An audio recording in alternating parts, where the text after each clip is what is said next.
Jangan lupa subscribe dan nyalakan lonceng notifikasinya.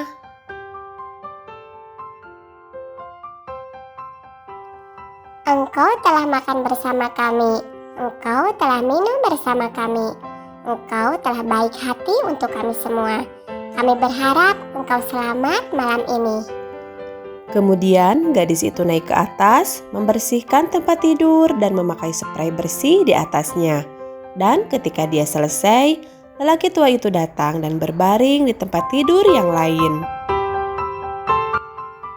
Gadis itu berbaring di tempat tidurnya, berpamitan, mengucapkan doanya, dan tertidur. Dia tidur dengan tenang sampai tengah malam. Dan kemudian dia mendengar kebisingan di dalam rumah sehingga dia terbangun. Ada suara retakan dan retakan di setiap sudut.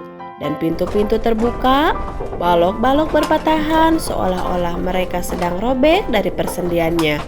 Lalu terdengar suara bruk keras, seakan-akan atap rumah runtuh.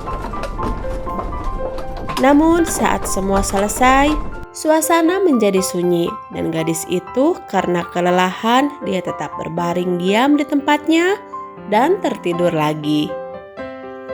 Ketika dia bangun di pagi hari dengan sinar matahari yang cemerlang, dia terkejut dengan apa yang dilihat matanya. Dia berbaring di aula yang luas dan segala sesuatu di sekitarnya bersinar dengan kemegahan kerajaan. Di dinding, bunga-bunga emas tumbuh di atas tanah sutra hijau, tempat tidur dari gading, dan kanopi berludru merah. Dan di kursi di dekatnya ada sepasang sepatu bersulam mutiara. Gadis itu percaya bahwa dia berada dalam mimpi, tetapi 3 pelayan berpakaian mewah masuk dan bertanya perintah apa yang ingin dia berikan. Jika kamu mau aku pergi, aku akan segera bangun dan menyiapkan sup untuk orang tua itu. Dan kemudian aku akan memberi makan ayam kecil yang cantik dan ayam jantan dan sapi belang-belang yang cantik. Dia mengira lelaki tua itu sudah bangun dan melihat sekeliling ke tempat tidurnya. Dia melihat orang asing tidur di tempat tidur di sebelahnya. Ketika dia menatapnya dan menyadari bahwa laki-laki asing itu masih muda dan sangat tampan.